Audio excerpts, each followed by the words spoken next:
How about this? If you've been watching CNN recently, I was a founder of CNN before it became the Clinton News Network. But if you've been watching CNN recently, you know that they've been very focused on one particular new study.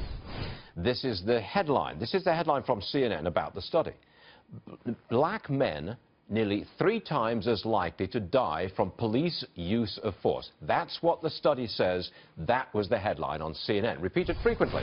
Our next guest, sharply critical both of CNN and the study. Heather McDonald is with us. Now, she is the author of The War on Cops, and she joins us this morning. A, what's wrong with the study?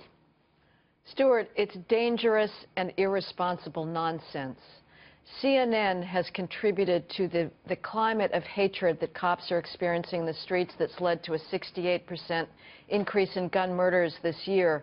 The problem with it is you have to understand crime rates if you're going to look at police activity. CNN just looks at cops and compares the shootings to population ratios. They say that cops shoot blacks at 3 times the rate of whites. Here's what you need to know. Blacks commit homicide at 8 times the rate of whites and Hispanics combined, and 11 times the rates of whites alone.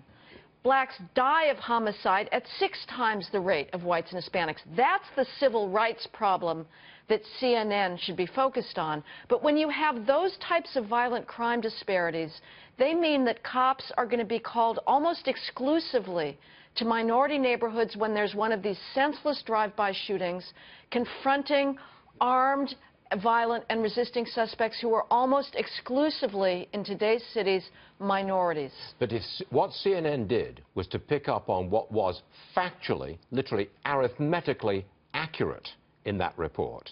That is correct. I mean, technically accurate, mathematically accurate, but they missed the whole context and therefore really blurred what's really going on. There's no excuse at this point for CNN to be promoting a study that ignores the most basic necessity of analyzing cop activity, which is to put it side by side with crime activity. There was no need to pull this study from a relatively obscure public health journal and make it your lead story, because this type of demagoguery is dangerous. We've seen the largest one-year increase in homicides last year in nearly half a century, continuing this year. Why? Because cops are backing off of proactive policing in high-crime areas because they're encountering so much hatred and so much violent resistance.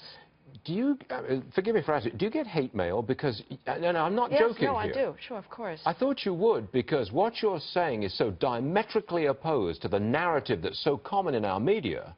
I would imagine that you'd take hell for this. Well, it's diametrically opposed to the narrative, but it supports the many law-abiding residents in high-crime areas who beg the police to clear the corners, to restore public order, to get the drug dealers off the streets. I try to speak for them, but yes, Black Lives Matter doxed me, which was a term I'd never encountered before publishing my information on the web. But, you know, that's what you put up with this level of animosity, but it's mendacious, Stuart. That's what I have to insist on. Heather, thank you very much for being a part of our program today. Well, thank you, Stuart. We appreciate it. Thank you, ma'am. Merry Christmas. Merry Christmas. Yeah, yes. All right.